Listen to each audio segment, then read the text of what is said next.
श्री राम जय जय राम।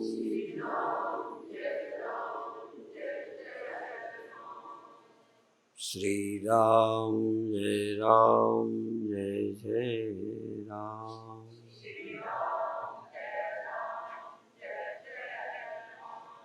सच्चिदानंद भगवान की, सनातन धर्म की। सभी ग्रंथ तथा परम सत्य को उपलब्ध ऋषि संत लगभग एक ही बात कहते हैं, संसार के सुख से छुटकारा।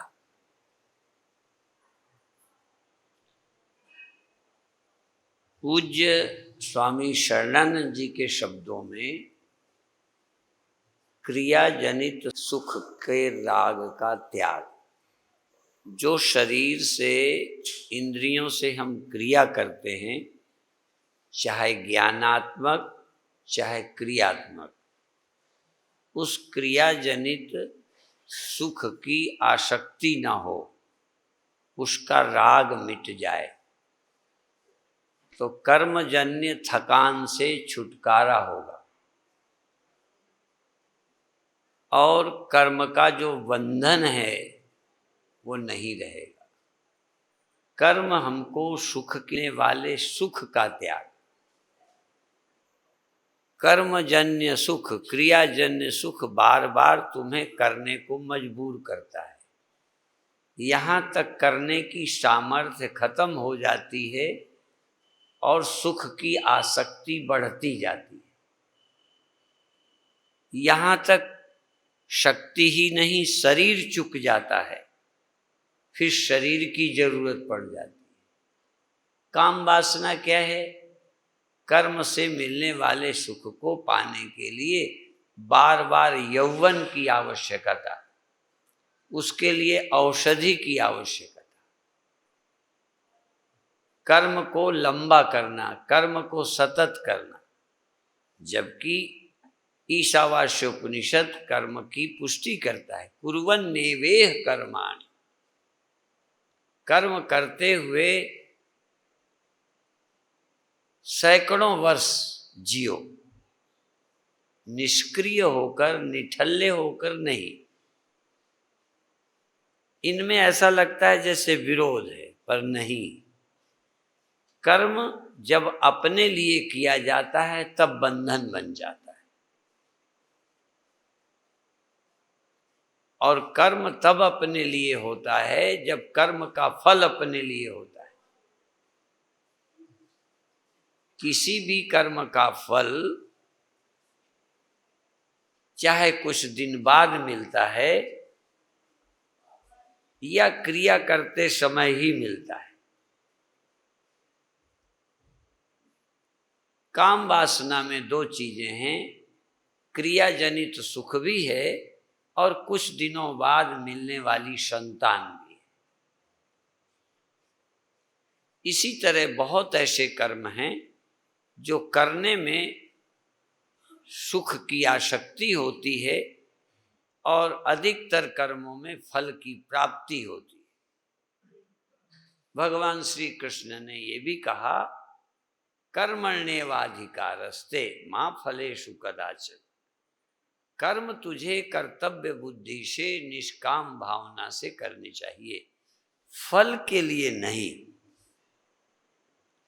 भगवान कृष्ण तो जोर भी देते हैं कि फल के लिए नहीं, पर कर्म का त्याग भी नहीं करना चाहिए। और भगवान श्री कृष्ण ने तो एक जगह ये भी कह दिया कि निःशेष कर्म का त्याग कोई कर भी नहीं सकता। सब कर्मों का त्याग कैसे कर सकते हो?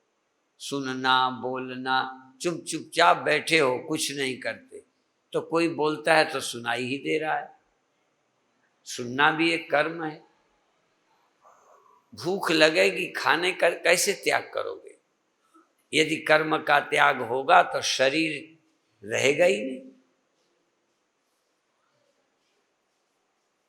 खाना भी तो कर्म है। गीता में भगवान कृष्ण ने तो कर्मों की संख्या गिना दी।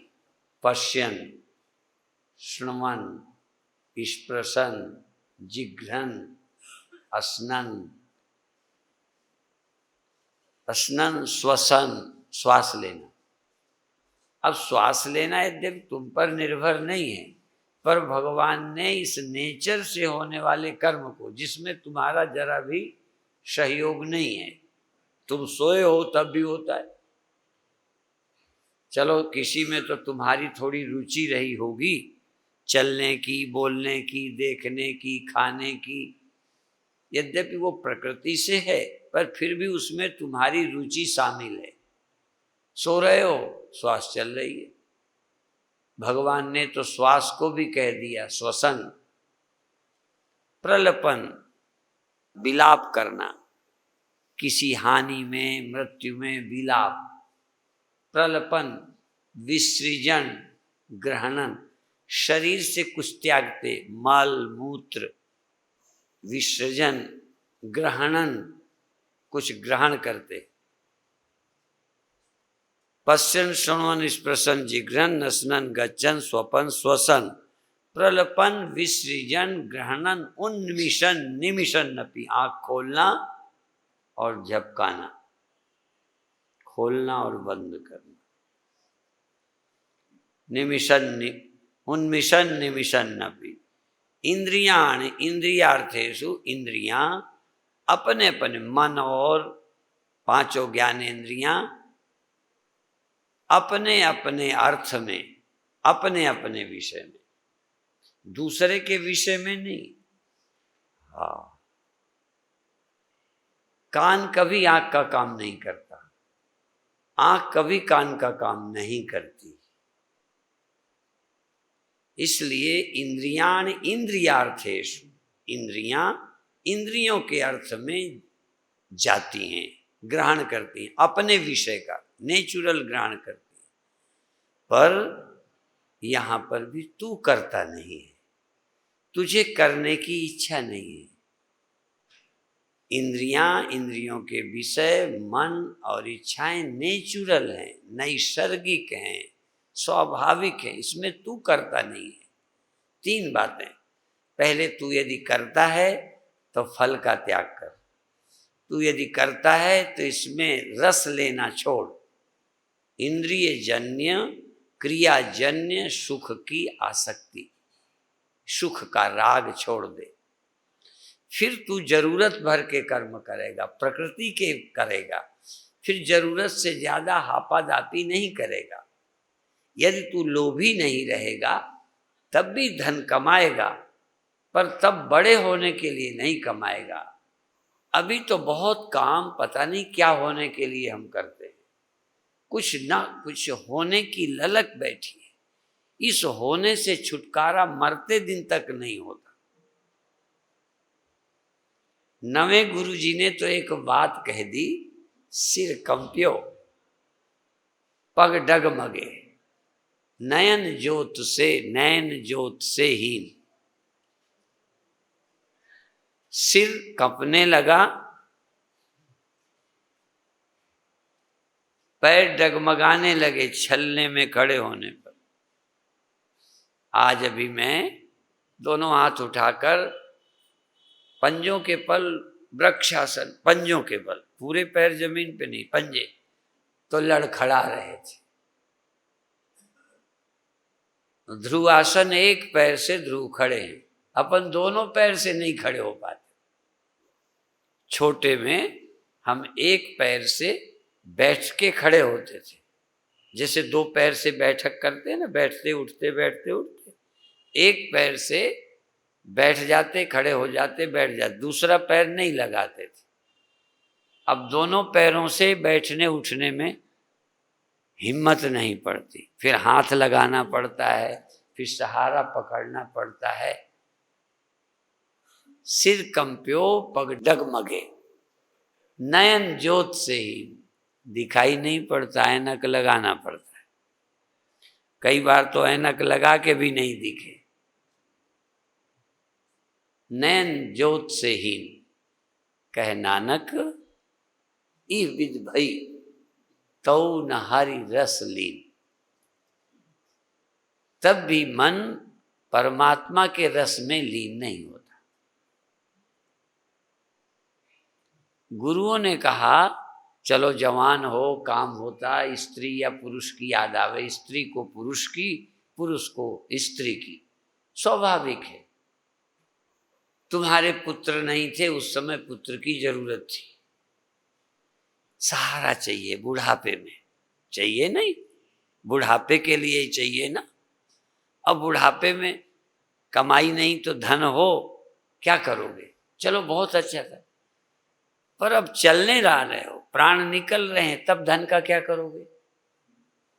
भाई जिंदा में धन चाहिए ना, जवानी में स्त्री चाहिए ना, कोई सहयोग के लिए पुत्र चाहिए ना। पर अब तो तुम जा रहे हो, अब काहे की याद करते हो? अब तो कहो अब हमें जरूरत ही नहीं, अब चले। अब न सहयोगी चाहिए, न पुत्र चाहिए, न पति चाहिए, न पत्नी चाहिए, न रुपया चाहिए, साथ में ले चलेंगे ना रास्ते में जलपान के लिए।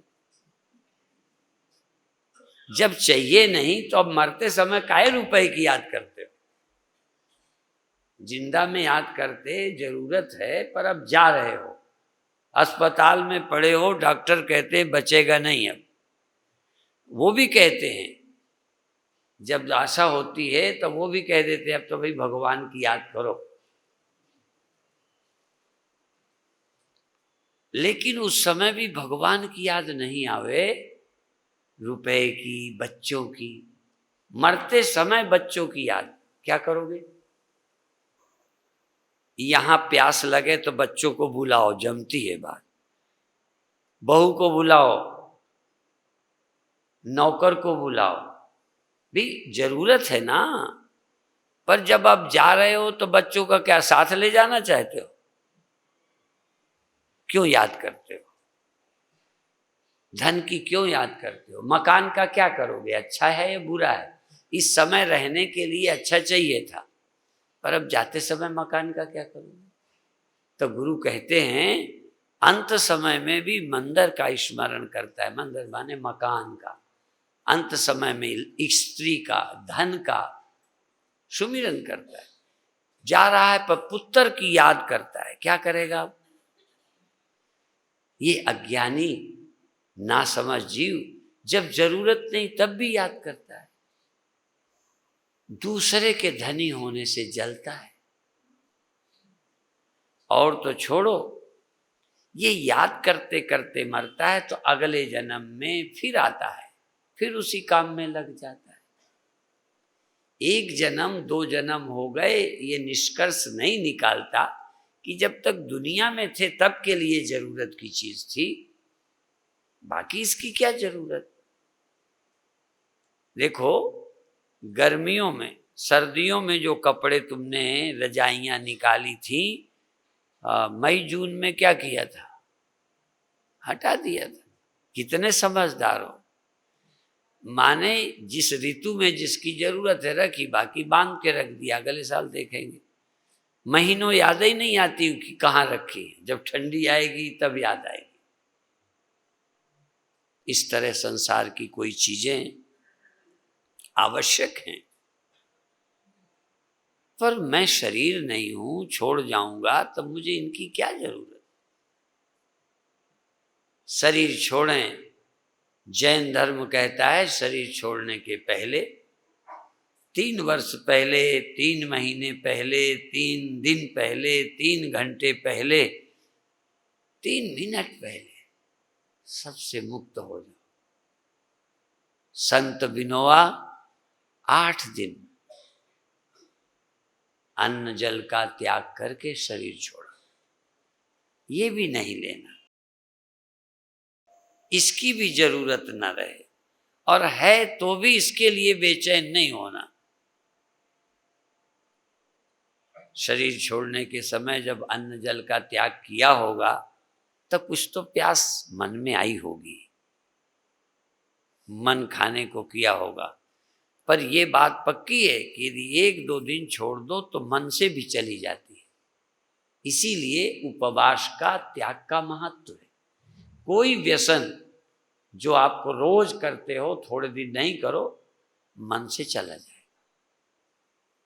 यदि बार बार दोस्त तुमको याद न दिलाएं, कोई भी विकार, कोई भी इच्छा, यदि बार बार संपर्क न करो तो विषय की इच्छा समाप्त हो जाती। पर नासमझी से उसकी जो आवृत्ति करते रहते हो, इसलिए उसका रस लेने की आदत बनी रहती है। तो गुरु महाराज कहते हैं, नवें गुरु जी, तो न रस हरि रस लीन, तो भी इसको हरि रस में लीन होना नहीं आता। कई बार राम राम कह भी लेता है, पर प्यार नहीं आता। इसीलिए जो सहज विषय हैं, क्रियाएं हैं, इनमें रस आता है। तो यदि क्रिया जनित रस का त्याग कर दो और भाव सुख में रमने लग जाओ, क्योंकि भगवान में और क्या है? रोटी तो है नहीं, दाल तो है नहीं, स्त्री तो है नहीं, गद्दा तकिया तो है नहीं। वो तो विशुद्ध भाव वाला ही राम सुख लेता है। और राम के सुख का अनुभव सहज होता नहीं। नवे गुरु जी ये भी कहते, सब सुख दाता राम है, दूसर नाहिन कोय, कह नानक। सब सुखों के दाता राम हैं, उनके स्मरण ते ही सुमिरत गत हो। राम के सुमिरन से गति, हरि के सुमिरन से गति। देखो, नवे गुरु जी के शब्दों में राम, वासुदेव, हरि एक ही है। देखो, तुमसे अच्छे हैं वो, जिनके नाम पर लोग उनको अलग सांप्रदायिक कहते हैं। कई लोगों ने गुरुओं पर कब्जा कर लिया, कई लोगों ने अपने गुरुओं का त्याग कर दिया कि हमारे नहीं। तुम्हारे मकान पर कोई कब्जा करे तो केस लड़के वापस लेना चाहिए कि छोड़ देना चाहिए? बोलो। तो गुरु तुम्हारे थे कि सिखों के? देखो, हो ना बेवकूफ, तुम कहने लगे सिखों के गुरु हैं।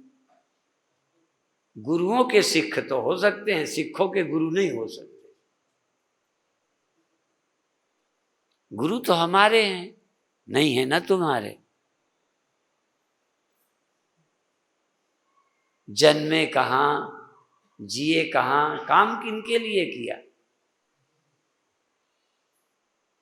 मनुष्य की मूर्खता का कोई अंत नहीं है। इसलिए गुरु महाराज कहते हैं कि सब सुखों के दाता राम है, सब सुख मिलेंगे। और तुम्हारे श्लोक में त्वमेव माता च पिता त्वमेव, त्वमेव बंधुश्च सखा त्वमेव, त्वमेव विद्या द्रविणम त्वमेव, त्वमेव सर्वम मम देव देव। तुम मेरे सब कुछ हो। देवता की याद करनी है तो भगवान की याद करो, वही देव है। सहयोगी चाहिए, मित्र चाहिए, उससे बड़ा कोई मित्र नहीं है। पिता चाहिए, पिताओं के भी पिता हैं, सखाओं के भी सखा हैं, देवों की भी देव हैं।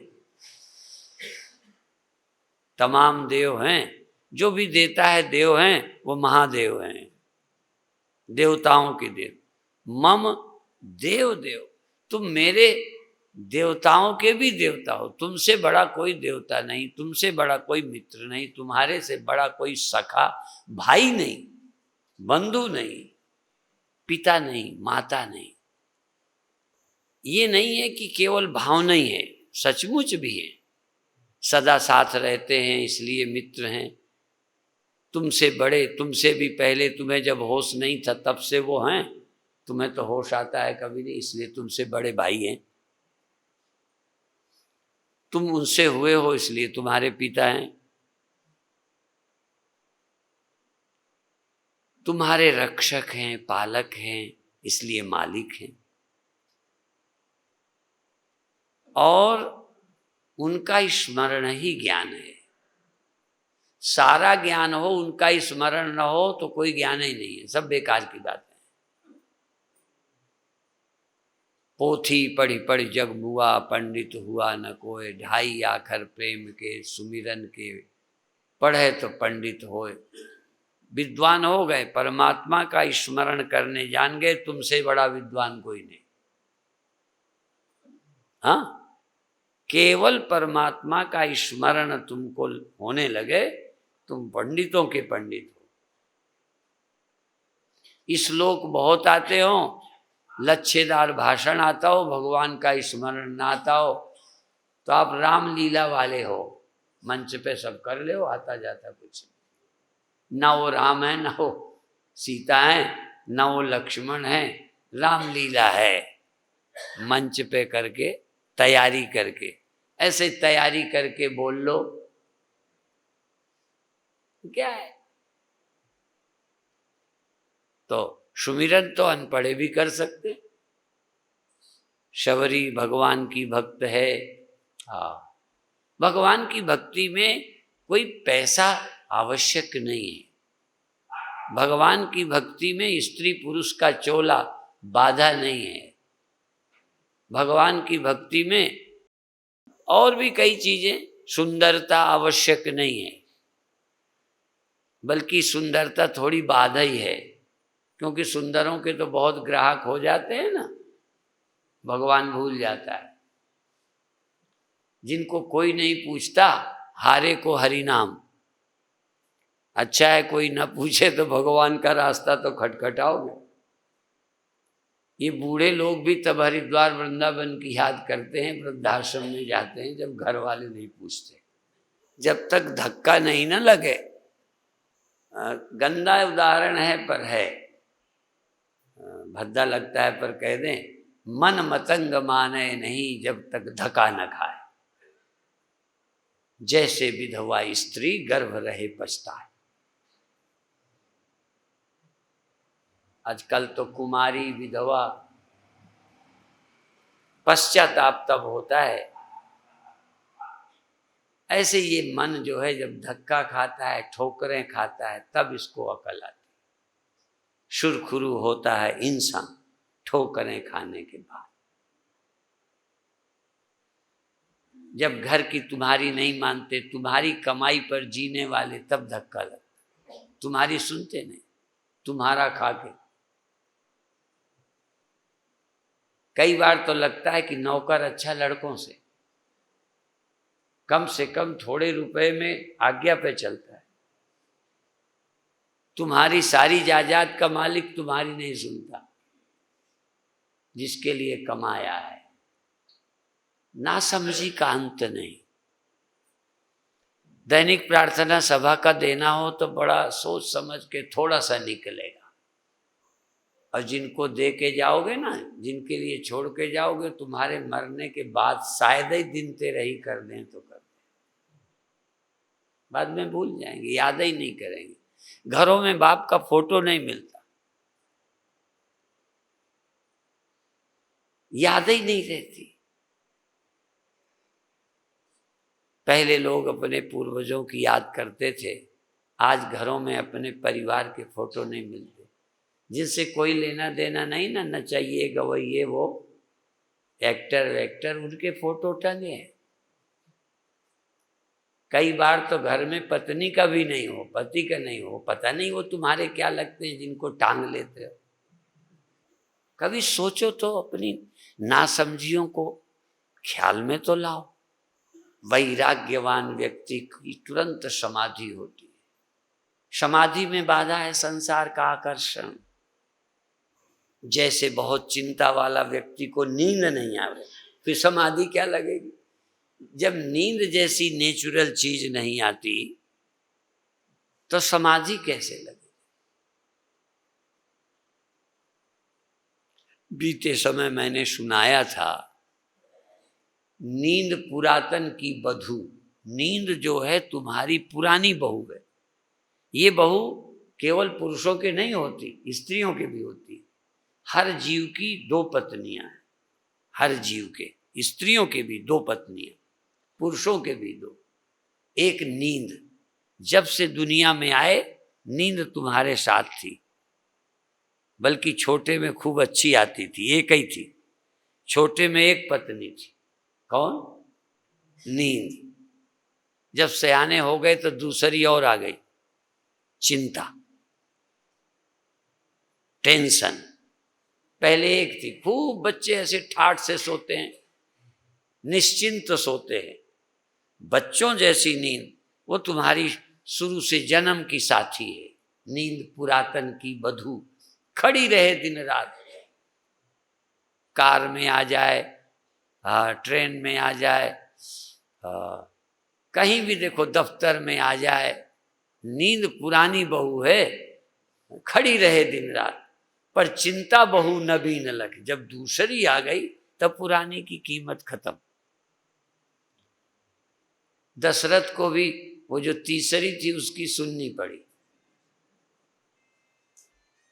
जो नई पीछे बहू आती है उसकी उम्र के कारण और कई कारणों से कुछ तय भी कर लेती हैं। जब देखते हैं दो पहले हैं तो पहले तय करके करती है। तो वो जो, तो जब चिंता आई तो पुरानी वाली गई, नींद गई, अब चिंता रहती है साथ, और मरते दिन साथ देगी चिंता। या यूं कहो, नींद चाहे तुम्हें छोड़ जावे, चिंता तुम्हें साथ ले जाएगी, इतना साथ देगी तुम्हें, चिंता साथ लेके जाएगी। वो कहती मैं छोड़ के जाने वाली नहीं हूं। चिंता सांपिनी काहे न खाया, चिंता रूपी सांपिनी ने किसको नहीं खाया। इसी से तो पीछा छुड़ाना है, चिंता से। बिल्कुल, किस किस को याद करिए, किस किस को रोइए, आराम बड़ी चीज है, मुंह ढक के सोइए। आराम, आराम नहीं करना आता, आराम नहीं करना आता, आराम से खाना नहीं आता। मैं भी जरा जल्दी खाता हूं, तो रितंबरा हमको कहती जल्दी क्या है, आराम से खाओ। सारी समस्या खाते समय जल्दी जल्दी निगलो। इतनी मेहनत करते हैं खाने के लिए और खाते भी नहीं आराम से, शांति से। आराम के लिए सारी दुकान जमाते हैं पर आराम नहीं पाते। आप काहे के लिए लगे हो, आराम के लिए कि तकलीफ के लिए? अच्छा मकान किस लिए बनाया? आराम के लिए।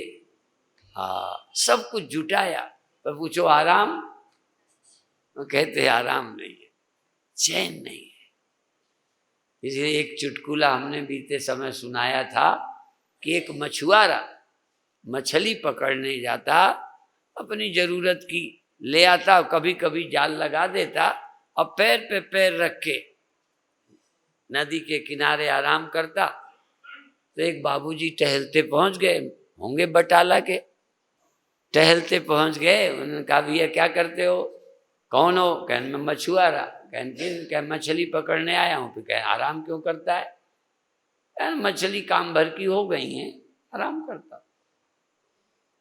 कहने लगे और पकड़। कहने फिर क्या करूँगा? कहने और पकड़ना, ज़्यादा हो तो बेचना, कहने फिर पैसे इकट्ठा करना, फिर मजदूर बढ़ाना, नावें बढ़ाना, जाल बढ़ाना और मछलियाँ पकड़ना और दिल्ली को सप्लाई करना, बॉम्बे को सप्लाई करना, विदेश को भी सप्लाई करना, बहुत पैसे वाला बनना। फिर कहने फिर क्या करूँगा? कहने फिर आराम करना। कहने तुम इतना लंबा रास्ता बताते हो, मैं अभी कर रहा हूँ, मैं अभी आराम कर रहा हूँ, बिना मतलब मुझे दौड़ा रहे हो। जिसको अभी आराम ना हो वो दौड़े, मैं तो अभी आराम से हूं। ये नेता लोग तुम्हें दौड़ा रहे हैं, जो चैन से है ना उन्हें भी चैन से नहीं रहने देते। ये अपना रोग सबको लगा देते हैं, चुनाव का, फलाने का, तुम्हें प्रधान बनाना, तुम्हें ये बनाना। अब लग गए, तुम पड़ गए उनके चक्कर में। नेता और पागल कुत्ता, हाँ, ये जिसको काट लेवे ये उसी की तरह भौंकता है, उन्हीं की भाषा में चलता है। अभी पाठ्य पुस्तकों में, हमारे बच्चों की पाठ्य पुस्तकों में कोमल हृदय में नास्तिकता के पाठ आए। गुरु तेग बहादुर जी को लुटेरा कहा है और पुस्तक में, और वो कोर्स में चलेंगी। ये राजनीति भारतीय संस्कृति को बर्बाद करती। गोमांस खाने का महत्व बताया है, कहते हैं बहुत सारे प्रकरण होते हैं। यदि इस समय भी कोई गोमांस खाता हो तो उसको हम आदर्श कैसे मान लें? पहले भी कोई ने ऐसी मैरिज की होगी तो उसका महत्व क्यों? लेकिन बच्चों के कोमल हृदय में भारतीय संस्कृति को समाप्त करके आसुरी संस्कृति, आसुरी सभ्यता डाल रहे हैं। वैसे ही भावी पीढ़ी बर्बाद है। जो कसर है वो नेता धीरे धीरे कर देंगे। स्वयं भ्रष्ट हैं, औरों को भ्रष्ट करेंगे। ये कहावत तो पंजाबियों को खूब मालूम ही है कि जब एक ही उल्लू काफी है बर्बाद गुलिस्तां करने को, हर साख में उल्लू बैठे हैं, अंजामे गुलिस्तां क्या होगा? हर जगह कुछ उल्लू। फिर इंद्रियां सहज संसार की ओर भागती हैं। ये ऋषियों को मालूम है, ये ऋषियों को भी मालूम है कि इंद्रियां सहज विषय की ओर जाती हैं। तो मुक्ति के लिए इससे बचो, धर्म के अनुसार चलो। सबको मालूम है कि जल्दी होती है रोड में, तो भी स्पीड ब्रेकर बनाए हैं, हरी लाल बत्ती की है, जल्दबाजी करेंगे। तो हमारे ऋषि जानते हैं कि इंद्रियां संसार को भागती हैं और इस इंद्रियों के लिए लोग उपद्रवी बन जाएंगे, चोर बनेंगे, लुटेरे बनेंगे, व्यभिचारी बनेंगे, बलात्कारी बनेंगे। इनको रोकने में कल्याण बताया जाएगा तो थोड़ा शायद अपने जीवन को ऊंचा उठाने के लिए थोड़ा सावधान हो। स्वर्ग के नाम पर कुछ अच्छा करेंगे, अगले जन्म के नाम पर अच्छा करेंगे, और मुक्ति के लिए तो इसी जन्म में यदि इंद्रिय संयम कर लेंगे, विषय सुख के राग से ऊपर उठ जाएंगे, क्रिया जनित सुख का राग जाएगा, तो इसी जीवन में विश्राम, चैन लोग मरने के बाद तुम यही पा जाओगे। स्वामी राम ने कहा, इश्क एक तरफा में यूं मशरूर हो जाऊंगा मैं, राम तुम होगे शमा काफूर हो जाऊंगा मैं तुम्हें चाहूं तो चाहूं तुम न मुझको चाहना, तूने गर चाहा मुझे मगरूर हो जाऊंगा मैं अगर मांगूं कभी तो कुछ न देना तुम मुझे, वरना मैं प्रेमी नहीं मजदूर हो जाऊंगा मैं। स्वामी राम और कहते हैं, वो कहते हैं कि लोग देखेंगे वहां हम नजरबाजों से तो तू छुप न सका जाने जहां, तू जहां जाके छुपा हमने वहीं देख लिया, और हमको तेरे दीदार की थी दिल में तमन्ना, सो तुझे तेरे दीदार के, तेरे पाने की, विश्राम की, शांति की इच्छा थी। लोग तो मरने के बाद शांति प्राप्त करेंगे, मरने के बाद स्वर्ग जाएंगे, मरने के बाद भगवान के चरणों में पहुंचेंगे। तो लोग देखेंगे वहां हमने यहीं देख लिया। वो शांति लोग कहेंगे क्या भरोसा, यहीं पर आप वैराग्यवान होकर देखो, शांति मिलती है, टेंशन जाती है। ये जरूरत ही नहीं कि क्या पता ये शास्त्र सही है कि गलत है, उनके अनुसार जी के देखो, अभी चैन मिलेगी, गारंटी। हाँ, गोस्वामी जी तो ये कहते हैं, सत्य वचन आधीनता। सत्य वचन है तो कठिन, पर यदि पालो तो चैन। सत्य वचन आधीनता, परतीय मात समान। इतने में हरि ना मिले तो तुलसीदास जमान। आप धर्म पूर्वक चलो, देखो कितनी शांति। कॉम्प्लेक्स नहीं, ग्रंथि नहीं, चिंता नहीं, टेंशन नहीं। सभी दुखों का, भयों का कारण पाप है। अनैतिक आचरण से अंदर कॉम्प्लेक्स निर्मित होते हैं, पाप ग्रंथि बनती है, वो उत्साह नहीं रहता, उमंग नहीं रहती, भीतर कहीं ना कहीं कुंठा निर्मित होती है। गलत काम करने वाले के अंदर कुंठा निर्मित होती है। इसलिए जीते जी हम कुंठाओं से मुक्त हो जाएं। हाँ, इसीलिए ये ग्रंथियां सुपीरियरिटी कॉम्प्लेक्स, इन्फीरियरिटी कॉम्प्लेक्स आदमी में रहते हैं। मेरे पास, मैं बुरा हूँ, अच्छा हूँ, मैं ये धनी हूँ, निर्धन हूँ, इस जाति का हूँ, उस जाति का हूँ। ये तो सुपीरियरिटी यद्यपि अच्छी लगती है, पर है वो भी कॉम्प्लेक्स। शुरू में सुपीरियरिटी कॉम्प्लेक्स निर्माण किया जाता है कि आदमी इसके कारण अच्छा बनेगा, सुपीरियर होना चाहता है, उसके लिए काम करता है, अच्छे करता है, यज्ञ करता है, तप करता है, दान करता है, श्रेष्ठ मानता है तभी अच्छे करता है, और हीन भावना के से बचने के लिए बुराई से बचता है। लेकिन ज्ञानी जनों को, आत्मशांत पुरुषों को, विरक्त लोगों को शांति मिलती है, उनके अंदर कोई कॉम्प्लेक्स नहीं रहता। क्योंकि बड़ा बन भी जाए तो छोटा होने का डर बना रहता है, छोटे को बड़ा होने का चैन नहीं रहती। इसलिए सभी होने की अभिलाषाओं से छुटकारा मिले, हम अंदर की शांति में जा सकें। इसलिए उसके लिए विवेक, वैराग्य, विवेक चाहिए, वैराग्य चाहिए। विवेक का मतलब बहुत पढ़ा नहीं। कबीर साहब मुझे नहीं लगता बहुत पढ़े रहे होंगे, गुरु नानक देव जी और मेरे गुरुदेव स्वयं भी नहीं पढ़े थे, हस्ताक्षर मुश्किल में करते थे। मैं नहीं जानता कि पढ़ाई की दृष्टि से पूज्य स्वामी शरणानंद जी महाराज कितना पढ़े होंगे, पर उनकी पुस्तकें देखिए, उनका चिंतन देखिए, तो आज तो ग्रेजुएट लोग भी सोच नहीं सकते। ये ज्ञान कोई पढ़ने से ही नहीं आता। पढ़ना अच्छा है, पढ़ने में प्रमाद मत करो, क्योंकि पढ़ने से तुम्हें कुछ मिलेगा।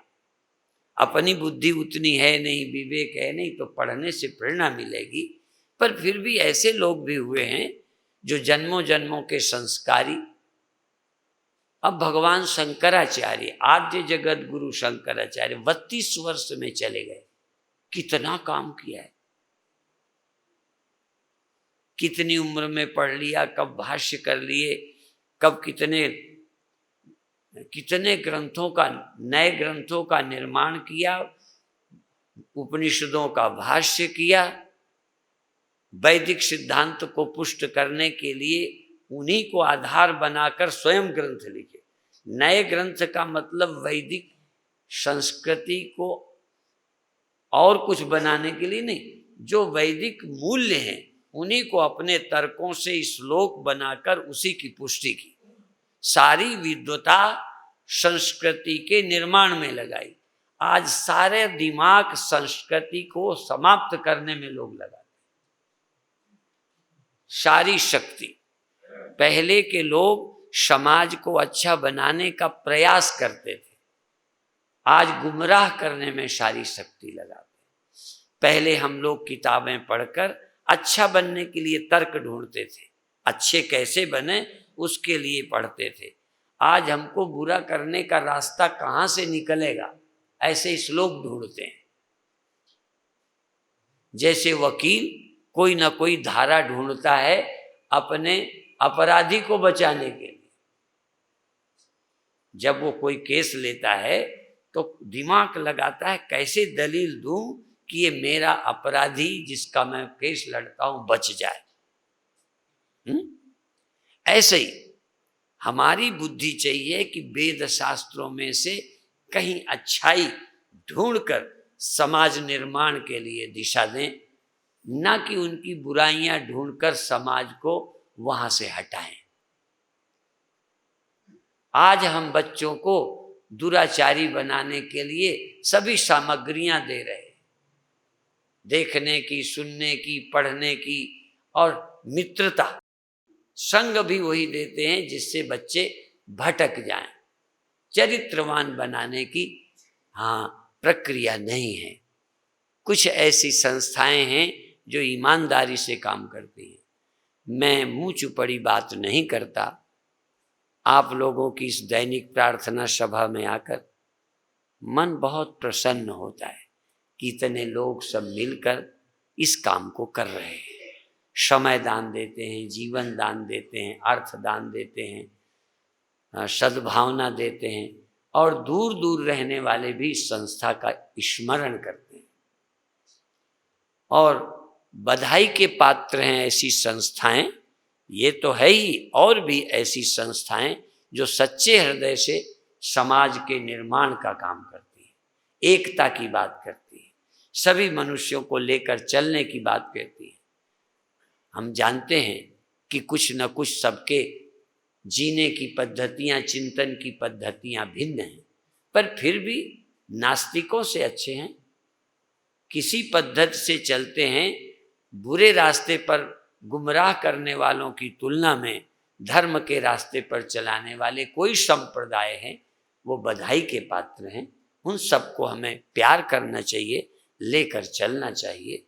हम अपना रास्ता ना छोड़ें, तब भी दूसरे के रास्ते का सम्मान कर सकते हैं। जरूरी नहीं है कि सब मेरे रास्ते पर चल पड़ें। किसी रास्ते से चल रहे हैं, थोड़ा बहुत धर्म को मान रहे हैं, हमारे बधाई के पात्र। और हो सकता है किसी का धर्म मेरे लिए धर्म ना हो, या मेरी प्रकृति के अनुकूल ना हो, मेरे मन के अनुकूल ना हो। गृहस्थ भी एक मार्ग है, सन्यास भी एक मार्ग है। तो मैं यदि सन्यास के मार्ग से नहीं चल सकता तो गृहस्थ के मार्ग से चलूं। और सन्यासी गृहस्थ मार्ग में चलने वाले की निंदा नहीं करता कि मैं सन्यासी हूं तो गृहस्थी को मैं बुरा कहूं, या गृहस्थ में मार्ग में चलने वाले सन्यासी की निंदा नहीं करते। देखो, ये सीखने लायक है। गृहस्थ के मार्ग में चलने वाले सन्यासी की मार्ग पर चलने वाले का सम्मान करते हैं। यदि आगे चलकर तुम ईर्ष्याल हो जाओगे तो संतों का खंडन करोगे। जैसे नास्तिक आस्तिक का खंडन करते हैं, भ्रष्ट लोग अच्छे लोगों का खंडन करते हैं। जबकि चाहिए ये था कि भाई देखो, हम नहीं चल पाए उस रास्ते पर, ये चल रहे हैं, बधाई के पात्र। आज नहीं कल हमारे को भी भगवान बल देंगे, हम भी अच्छे रास्ते चले। बिनोवा जी एक जगह लिखते हैं कि कम्युनिस्ट, वो कहते हैं ये भगवान का ही काम कर रहे हैं, क्योंकि समाज में अच्छाई लाना, समानता लाना, गरीबी को हटाने में मदद करना, तो काम तो वो भगवान का ही करते हैं। पर कहते हैं दुख की बात यह है कि भगवान को नहीं मानते। संतों ने तो अनेक ढंगों से कहा कि भाई तुम व्यवहारिक रूप में जगत का हित का काम करते हो तो अच्छा है, तुम मनुष्य को ऊपर उठाने का काम करते हो तो अच्छा है, ध्यान भजन में लगाते हो तो अच्छा है। भाई कुछ न कुछ मनुष्य को सुख शांति की ओर ले जा रहे हो, तो जगत का काम तो वैसे ही अच्छा करेंगे। जो शांत पुरुष हैं, जो योगी पुरुष हैं, जो निर्विकार पुरुष हैं, वो औरों का भी फायदा करेंगे, स्वयं तो अच्छे हैं। पर जो स्वार्थी हैं वो अपने लाभ के लिए दूसरे को नुकसान पहुंचाएंगे, और ज़्यादा गलत रास्ते अपनाकर स्वयं को भी शांति नहीं मिलती। इसलिए गलत काम करने वाला अपने पैर पर भी कुल्हाड़ी मारता है और दूसरे को भी नुकसान पहुंचाता है। जाने अनजाने गलत आदमी घर को भी नरक ले जाता है। आप तो जाएगा ही जाएगा।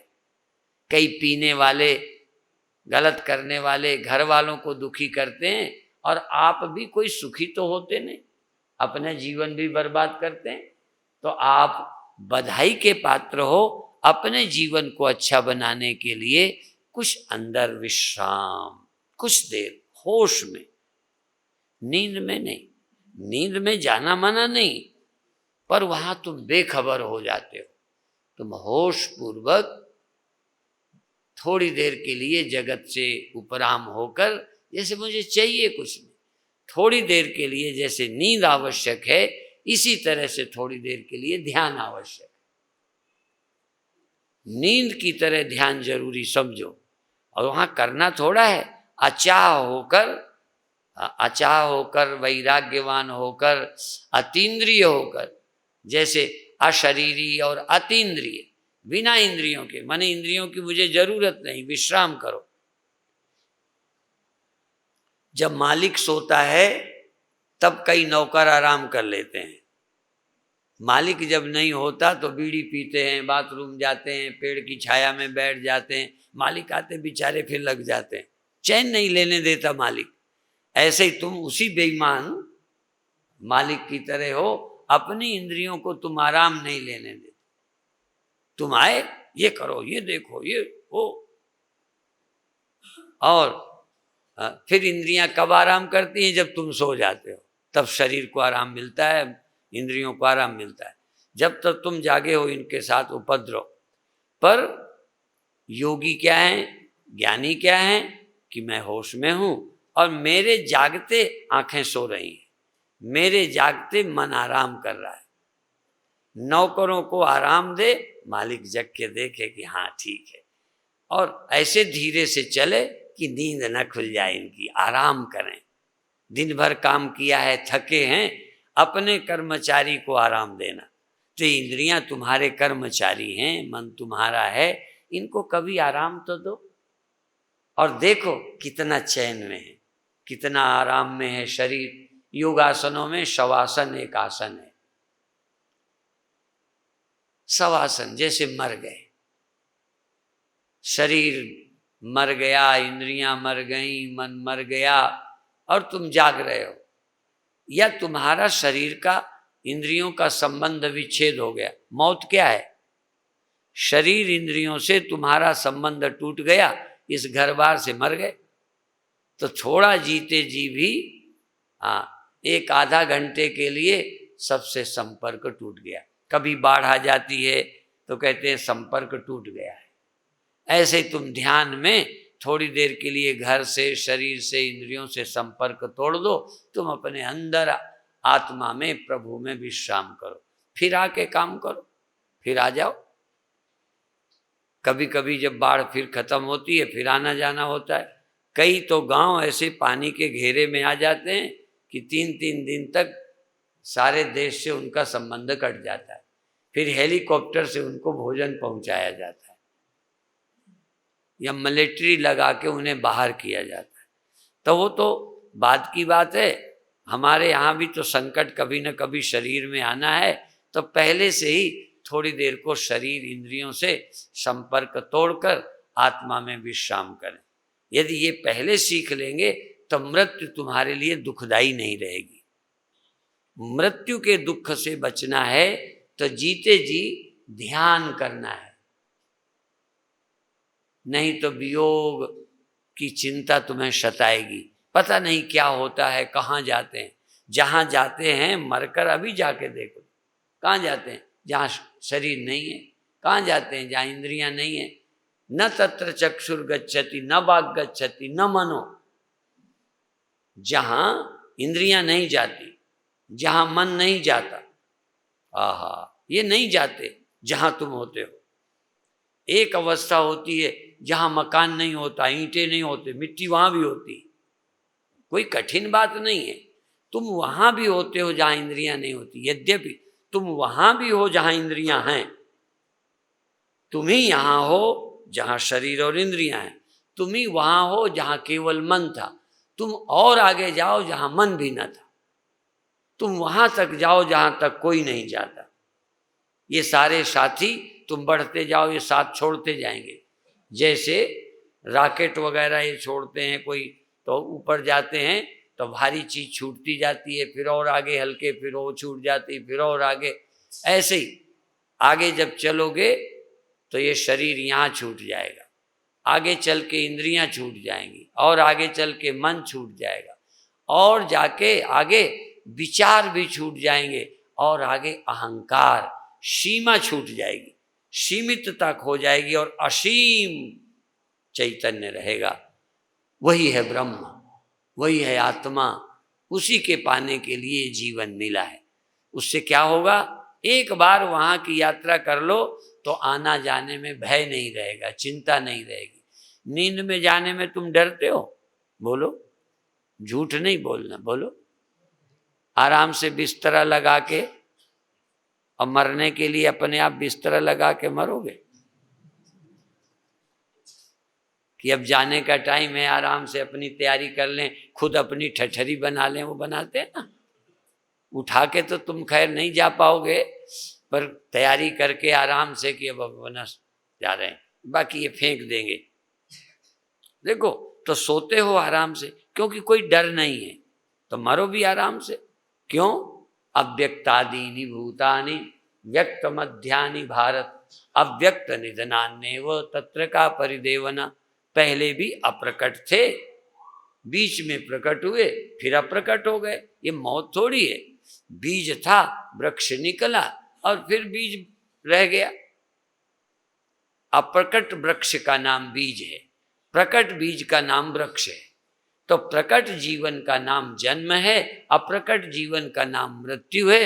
मृत्यु असल में नहीं है, और यदि है कोई मृत्यु और अमृत तो वह है ब्रह्म ज्ञान। ब्रह्म ज्ञान का मतलब महामृत्यु, महामृत्यु का मतलब अब न बीज रहा न वृक्ष, एक मिट्टी बच गई, एक ब्रह्म बचा, न जीव न जगत। उस अवस्था को प्राप्त करना, तो फिर वहां मौत ही मर गई।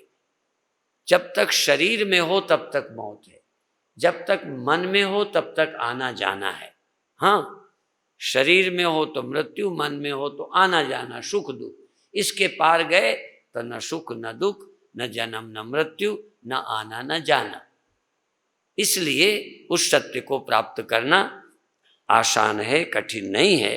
अब आप 5 मिनट आंख बंद करके सुमिरन करेंगे और फिर इसके बाद प्रार्थना के शब्द आदि बोलकर, प्रार्थना की भावना से बोलकर फिर जाओगे।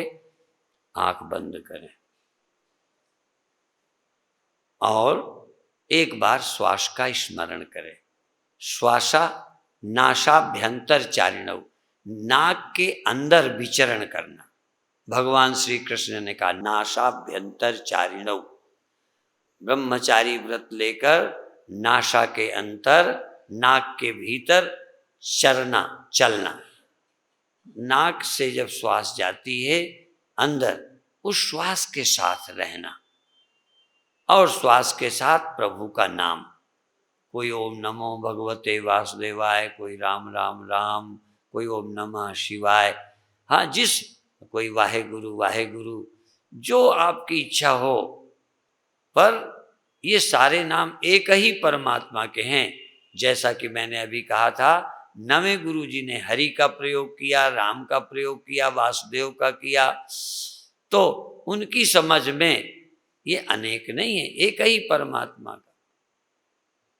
हरि सुमिरे दुख जाए, तो अंदर परमात्मा का नाम लो।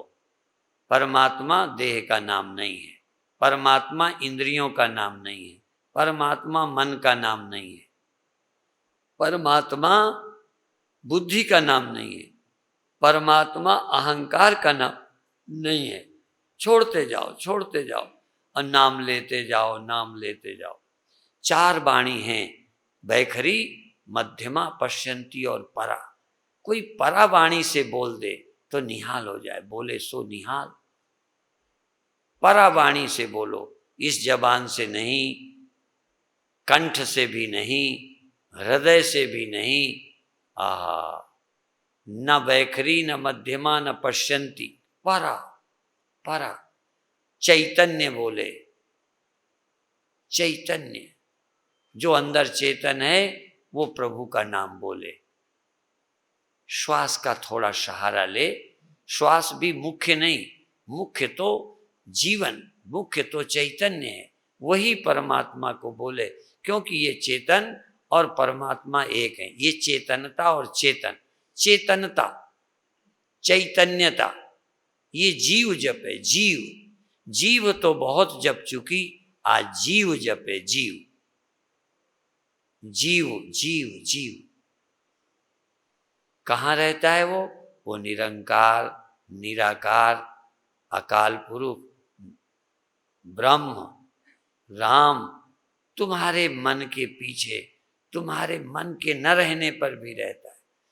मन जब शांत हो जाता है तब भी वो है, जब मन निर्विकल्प हो जाता है तब भी है, जब कोई विचार नहीं रहते तब भी चेतन रहता है। और तुम निर्विचार निर्विकल्प होके प्रभु का नाम लेते लेते प्राण तन से निकलें, तब क्या हो? प्रभु का नाम हो। जब मेरे प्राण निकलें तो नाम लेते लेते निकलें, प्रभु का स्मरण करते। भ्रूर मध्य प्राणमावेश सम्यक नाशाभ्यंतर चारिणव, नासिका के अंतर छेद के भीतर आओ जाओ रहो जागो, और धीरे धीरे मन रहित होकर, विचार रहित होकर, चेतना सुरति जगाकर प्रभु नाम में लग जाओ। 1 मिनट और फिर छुट्टी।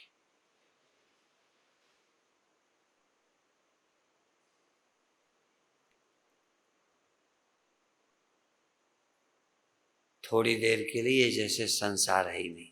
देखा था जैसे स्वप्न देखते हैं जग जाग, ऐसे अभी तक हमने दुनिया देखी थी, अब उसकी याद भी मत करो, छोड़ो। देखी थी अब नहीं, उस समय हमने काम किए थे अब नहीं, इस समय संसार की याद की थी, रचे पचे थे अब नहीं, स्वप्न में पूरा स्वप्न सत्य था अब जाग गए।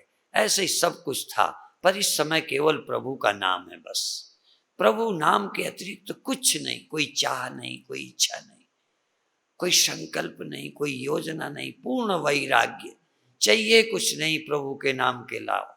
हे प्रभु तेरा नाम नहीं भूले, तेरा सुमिरन नहीं छूटे, श्वास ग्रास नहीं बिसरे, 1 सेकंड, 1 सेकंड, आधा मिनट का सेकंड भी नहीं खो।